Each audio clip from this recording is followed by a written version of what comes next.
Hey, Blender Bob here. I wanted to share with you a project I've been working on for the last few weeks.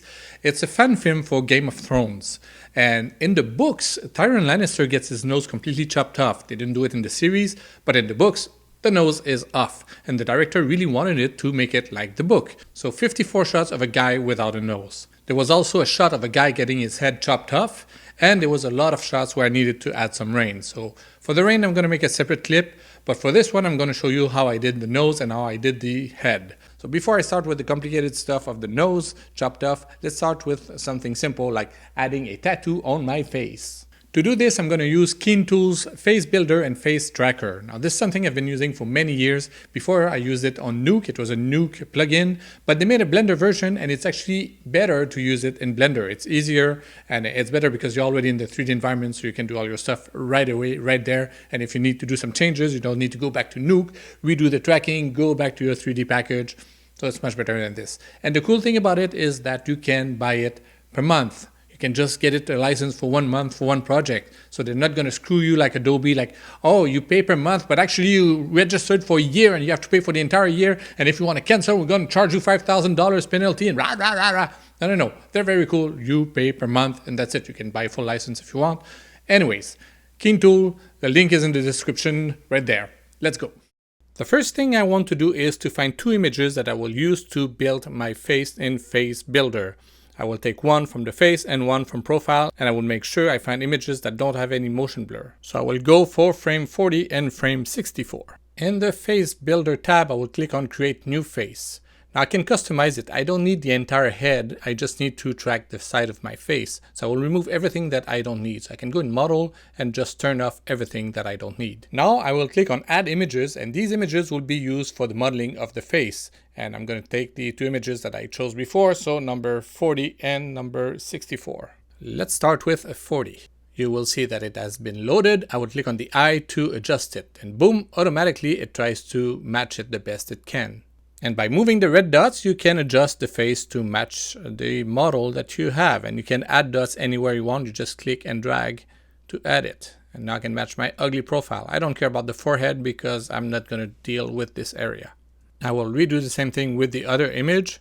Now, normally, the more images you have, the more precise your model will be. But now I'm just going to use 2 just for the sake of this demo. And again, I will click on the icon here. And now you see the face is not aligned properly, so there's an auto align, and now it aligns it automatically, and it looks like I'm wearing makeup. I don't need to adjust anything from this view, it looks very good.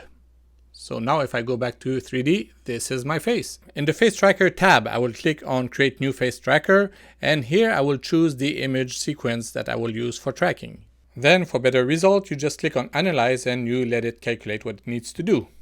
Once it's done, you can click on Start Pin Mode and then Auto Align. You may have to do little adjustments here and there. Okay, I will click the Track Forward button and let it run. And already you can see that there are some really big issues. The tracker has a hard time when the face turns too much from left to right. So at this point here, I just stopped it because it was completely off. Here's what I'm going to do. I'm going to go to frame 64 because that was a reference frame for me. I knew it was very clean. And I'm just going to click on Auto Align. And this is going to give it a new reference keyframe. And from there, I will click on Track Backwards. So I will go back to see if I get a better result. And you see it looks already better. Now I can stop it at this point. And what I can do is do little adjustments. Again, just tweak some stuff. And you see it creates automatically another reference keyframe. And now I'm going to resume tracking backwards. And you see it's already much closer. You want to make as little adjustments as possible. I will show you why in a minute, but now I need to finish the tracking, so I will go back to frame 64 and track forward. At this point, you can look at your track and think, well, it's not very good. There's a lot of stuff that doesn't work, and I don't want to keyframe every single one of them. You don't have to. You have these main keyframes here, and you can click on Refine. You have Refine and Refine All. What it's going to do is interpolate between these keyframes. Since I have many of them, I will just click on Refine All. Obviously, I'm accelerating the clip here. It's a little bit longer than that. Well, 4 times longer. And now we have a track that looks pretty good. Okay, now let's go to Affinity Photo or Photoshop or GIMP or whatever you use, Krita, and I'm going to open image F40, which is the side view. And what I'm going to do is place the tattoo where I want it on my face here, just by pasting another layer, and I'm going to scale it and put it in the right position. You can see it's a little bit greenish because tattoos always have a little bit of green on it because of the subsurface scattering of the skin.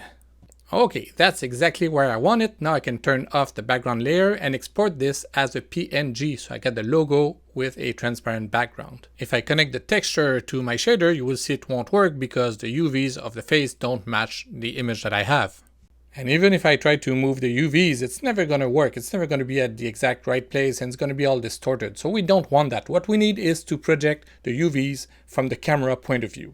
And we're going to do this using a modifier. We're going to create a UV project modifier here. And we're going to select which camera we're using. So it's our shot cam. And we're going to change the aspect ratio to our image, which is 16:9. And now you can see the logo is exactly at the right place. Now, if you move in the timeline, you will see that the logo always stays at the same place. That's because we're projecting the UVs. So all we need to do is to apply the modifier. Make sure you're on frame 40 on your reference frame. And now you see it works. But I can see the logo on the other side of the face because it has been projected on the other side. That's going to be very easy to fix. I'm going to select these polygons here and move them in the UV editor at a place where the logo is not. Okay, don't forget to turn on transparency for your render and motion blur and render away. For compositing, I do it in Nuke, but you can do it in whatever you want. You can even do this in Blender if you want. I just take my image and I just merge it on top of the plate. Maybe a little color correction on top of it, and that's pretty much it. Okay, so adding a tattoo is one thing, removing a nose, that's another thing. So building the face works the same way as we just saw before. But now I need the real skin texture. So I'm going to click on Create Texture here. If you go in the options, you can decide which image you want to use for projections and the resolution. You click OK and click again, Create Textures, and now you get the textures that are applied on the model. I will create a shape key so I can modify the nose. So I get the base one, click again to get another one. Then I set it to 1 because I'm going to edit this one.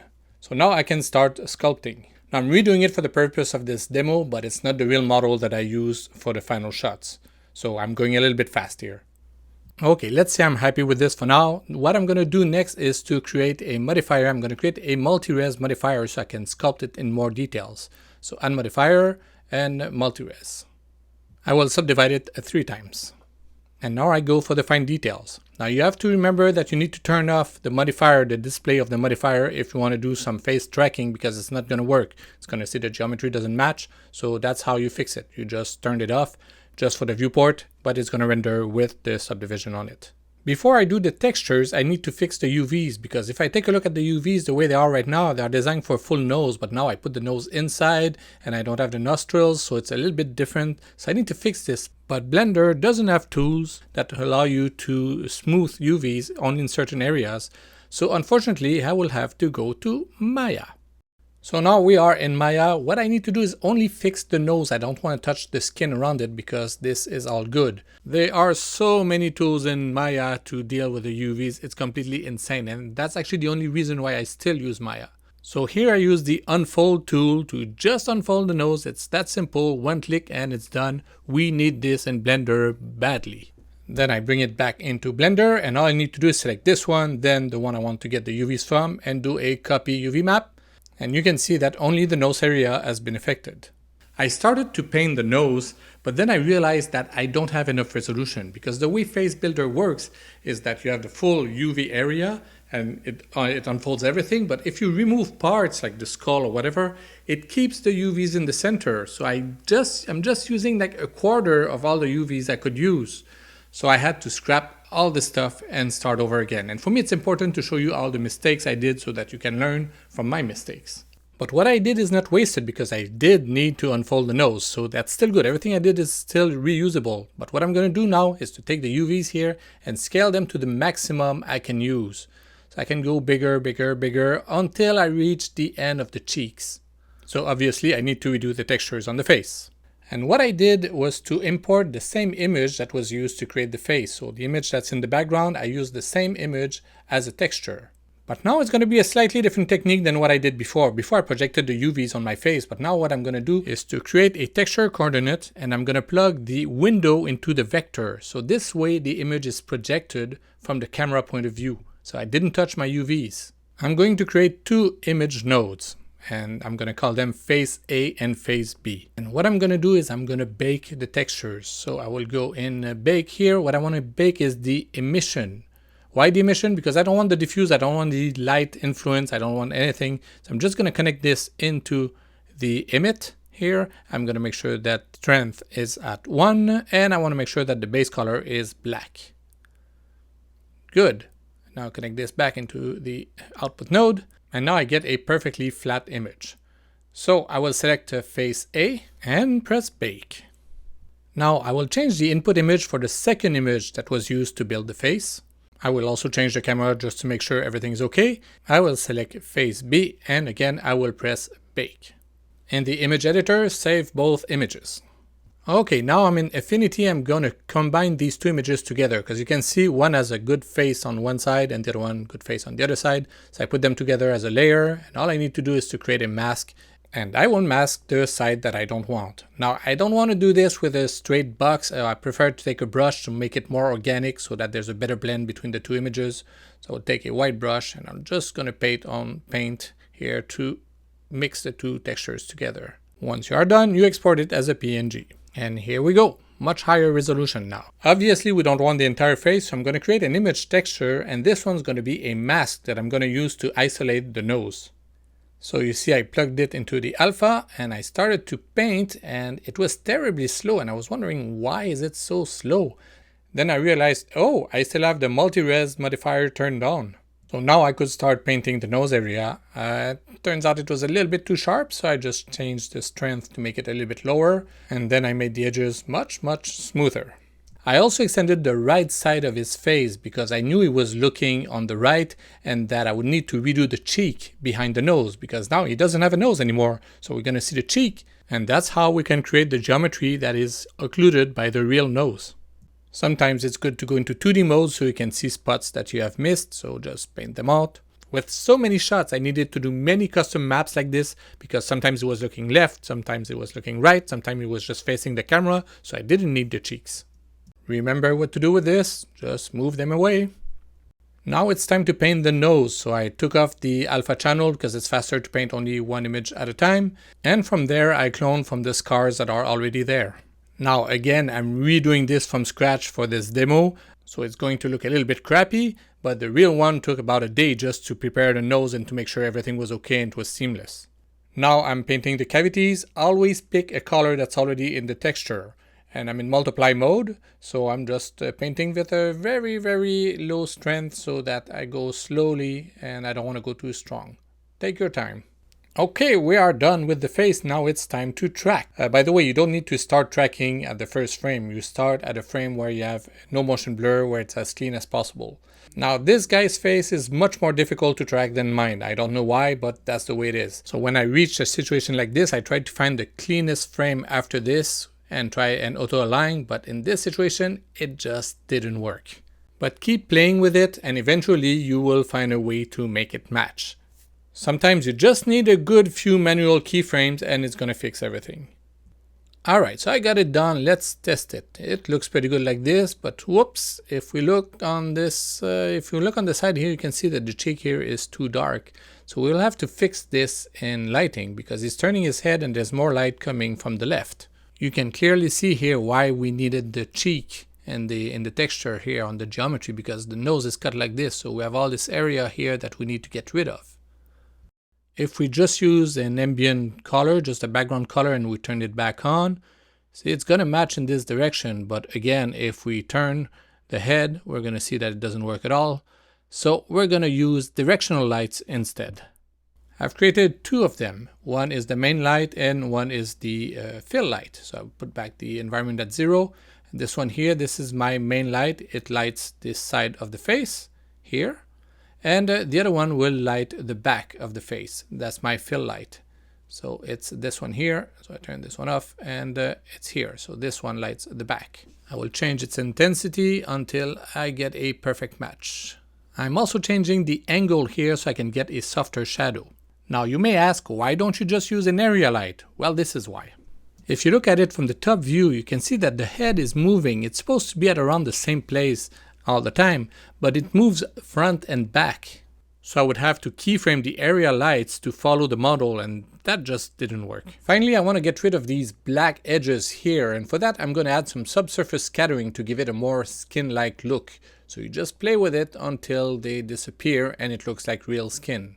Okay, so let's start with a very basic comp here. So I got my main light and my fill light here that comes from the same OpenEXR image, and I just put them on top of each other. So the main light is just an over node on top, and the fill light is in screen mode. Let me go back to the first frame. You can see that it's a little bit too bright. We're going to compensate by using exposure nodes. So I will play with both the main light and the fill light until I get a perfect match. Now what I want to do is to add a keyframe just as the guy starts to turn his head. So when you do color corrections like this, it's better to do it in a movement, in motion blur. And once the head is all the way turned, I can adjust the exposure settings again. I want to keep these settings as long as the head is in this position, so I will set another keyframe just before the head starts turning again. And then I readjust the settings as the head is back to the original position. If we take a closer look, we can see that my geometry doesn't match perfectly the plate, and that's very hard to do. And if you try to adjust it for every single frame, then the tracker will not work that great, so I prefer to fix it in comp. What I want to do is to create a mask that will blend the real edge with my geometry. When you have something like this, you don't want to paint it frame by frame. It's never going to work. It's always going to flicker. You want to create your mask as a path, and then we're going to use it as a planar tracker so that it tracks the face automatically. Well, kind of. Now I'm extending the little handles here so I can create a blurry area. But now my mask is doing the opposite of what I want, so I just need to invert the mask. So on both of them here, I will click on invert, and same thing for the other one. Okay, that works, but it's a little bit too sharp here, so maybe I can extend it a little bit more. I will try to make it as close as I can to the real nose. We can see a little bit of the original nose there, a little bit of green, so we want to get rid of that green. When they filmed it, they did the best they could, and they thought that painting the nose in green would be helpful in compositing, but turns out it was not a good idea. So let's see what we can do. I'm going to add a keyer, and I'm going to key that nose while it's green, so might as well use it. And I'm just going to select the green here. I will use a hue shift node, and I will use this to change the color of the nose to try to match the skin as much as I can. And I will use the keyer as a mask. Now let me check the keyer, make sure that my mask is good. So if I check the alpha, yeah, I need to do some changes. The part I care is this part here, because that's what we need to mask. So a few adjustments here and there, and I'm really happy with the result. Okay, back to the hue shift. I can change the hue. Whoops, it's doing the opposite, so I need to invert the mask. So invert, and now I can adjust the nose. I will play with the hue rotation and the saturation. If we take a closer look, we can see that we still have a tiny green line there. So what I'm going to do is to erode the mask to make it a little bit bigger.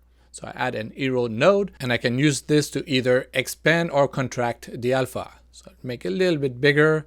And maybe what I want to do is to blend it a little bit, so I could add a blur node also. So just press B and I create the blur node. I will blur the mask a little bit. So that's pretty much the best I can do.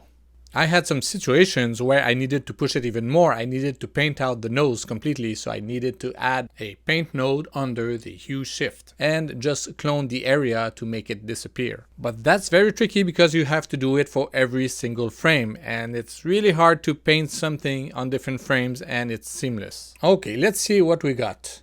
So if I move the time slider, okay, that looks okay, but oh, the nose is coming back. What is going on? Oh, yeah, right, I made a mask, but I didn't animate it, so I need to make sure that the mask will follow the plate. So I will convert this into a planar tracker. The planar tracker will try to move the mask so that it matches all the changes in the plate. And Nuke's planar tracking is not very good. So you will see it starts tracking, it's okay, but then after a while it starts to drift, so you have to stop it. You have to readjust everything, and then you start it again. So you spend a lot of time adjusting the mask all the time and tweaking and moving, and it's a hell of a job. Here I don't need the mask anymore, so what I'm going to do is just move it out of the way. So I'll just select everything, move it out, because it's not needed in this area. Now I need to track forward because I didn't track from frame 1. And again, I move the mask out of the way when I don't need it anymore. And the playback is a little bit choppy because I'm recording at the same time as I'm playing back, so it doesn't work well. So this is the fast version I did for this demo, and you can see the nose is not realistic. I did this very fast. I will show you the real thing. This is the final comp, and this is what it looks like for real. On this one, I needed to redo the hair behind because the nose was covering it. This one was probably the most complicated one because I needed to do special patches because it just really didn't work well for the track. The head was moving too much on the side, so I needed to have, like, this is the main pass. I needed to do an extra pass just for the nose here on top for the side view, and I needed a mask so I could just control the colors behind the nose. As for this one, I think the main issue here was to track the face when it's completely on the side because of the wig that covers part of the face and we only see one eye, so the tracker really struggled on this shot. I'm also not a face tracker expert. I haven't used this in years. Maybe there was a better way to do it. This one was also really hard because the head was really tilted forward, so it was impossible to track. But there's also a very big problem that happens right here. Let me show you. So first of all, the face tracking didn't work well because there's too much motion blur and the position of the head is too hard to track. But the angle was good, so all I had to do was to add a transform node in Nuke to readjust the nose at the right place. Then I ran into this major issue where I couldn't see the guy's right eye because it's completely covered by the nose. So I have to reconstruct his face. In order to do this, I needed to find one good frame where I could see this eye, and it was this one. So I took this frame and I brought it into Affinity Photo so I could remove the nose and rebuild a little part of the eye that was missing. So I went to the same frame here, and what I needed to do is to camera project this image. So I created a camera projection node here, and I needed to apply it because his face is going to move. There's a problem when you apply it. You see, it doesn't work. I think it's broken. It distorts everything. So I found a workaround. I just export the geometry as an OBJ. And I want to make sure that the apply modifier option is on. So why is it working when you export an OBJ, but it doesn't work when you do it directly in Blender? I don't know. I sent a bug report. So back in Blender, I need to transfer the UVs. So this one and the one from the OBJ, copy UV maps. Now it's copied. I want to make sure also that I delete the modifier because I don't need it anymore. And I don't need this one anymore. So now I get a reconstructed face. Back in Nuke, now it's time to integrate it. It's only for a few frames. It's only like 3 or 4 frames, so it's not too bad. Motion blur is our best friend. I used a mask that was painted by hand so I can only see the region of the eye that I need. You can see it's working very well. And then I added the nose on top. These 3 shots were also difficult because there were changes in lighting, objects passing in front of the face, so makes the tracking absolutely impossible, so I had to track it by hand. And yeah, not easy shots. Extreme close-up shots are not easy to do. Okay, so now it's time to chop a head off. As I mentioned before, this is a fan film, so it's not like they have an incredible budget. If it was a big production, they would make a cast of the actor's face and then make a silicone head, add some hair and add some makeup and add some blood and, you know, very complicated thing. It would cost maybe, I don't know what, $50,000 to do this. It would not happen on this movie. So what they did instead was to pan the camera just as the head is getting chopped off, so we never see the head in the shot. But when you look at it, without the head, it doesn't work. So I offered to just add a head. And this is how I did it. I simply took an image from the previous shot. I loaded this image in Face Builder and I adjusted the geometry to match the image. Then I clicked on Create Textures. So I got the textures, but only on one side of the face, of course. But it's okay because the face is symmetrical, so are the UVs. I duplicated my layer, and when I went into flip horizontal, the problem I had was that it will flip it, but in the blue box here and not centered on the image. So I just painted anything on the sides here to make sure that I cover the full length of the image. Now I can duplicate it and I can do my flip horizontal and it's going to be centered as needed. Then I added a mask and painted out the parts that I don't want. So I get a perfectly symmetrical image. So I assigned this texture to the model, so now you can see I got a full face, but in the back, well, it's not covered. So what I did is I went into paint mode and I just used the clone tool to fill the missing parts. It doesn't have to be perfect, it's going to go so fast and there's going to be so much motion blur, we won't see anything. Here's a VFX tip for you guys. Do 75% of the job. See if it works. If it works, youpi. Otherwise, just change as needed. I needed to close the neck, so I deleted all the parts that I didn't want. Then I selected this edge here and I just did extrude, scale, extrude, scale, extrude, scale, and finally grid fill. I went into sculpt mode and I modified the edges to make it a little jaggy. Then I went back into texture mode and in multiply mode I added some red to make it kind of bloody. And don't forget to save the image once you're done. Now I went to Nuke to do a camera track. Yeah, you could do this in Blender, but I'm used to Nuke, so I just did it right there. So I needed to make a mask for the guy here because he's going to screw up the tracker. So we don't want him in the track. And then, yeah, I dragged the shot and exported it as an alembic. Back in Blender, I animated the head, nothing fancy, just a few keyframes. I duplicated and parented the polygons for the neck here, and I used them as a particle emitter. So this is to create these particles here. And I also have another copy for the neck here, and this one will shoot particle up. But there's also a wind force field that will push the particles into the woman's face. The particles are instanced as metaballs to give it this watery look. So I'm not going to do a full fluid simulation for this, it doesn't worth it. So back in Nuke, you can see the render here. The head is always very, very blurry except for one frame where it's a little bit sharper, but still it works very well. The blood also works perfectly. I added more blood coming out of the neck, but this is from stock footage. And all I had to do was to track the shot. I tracked the neck so I could use the transformation for the splash of blood so it follows the neck. And here's the final shot. You can see it goes pretty fast.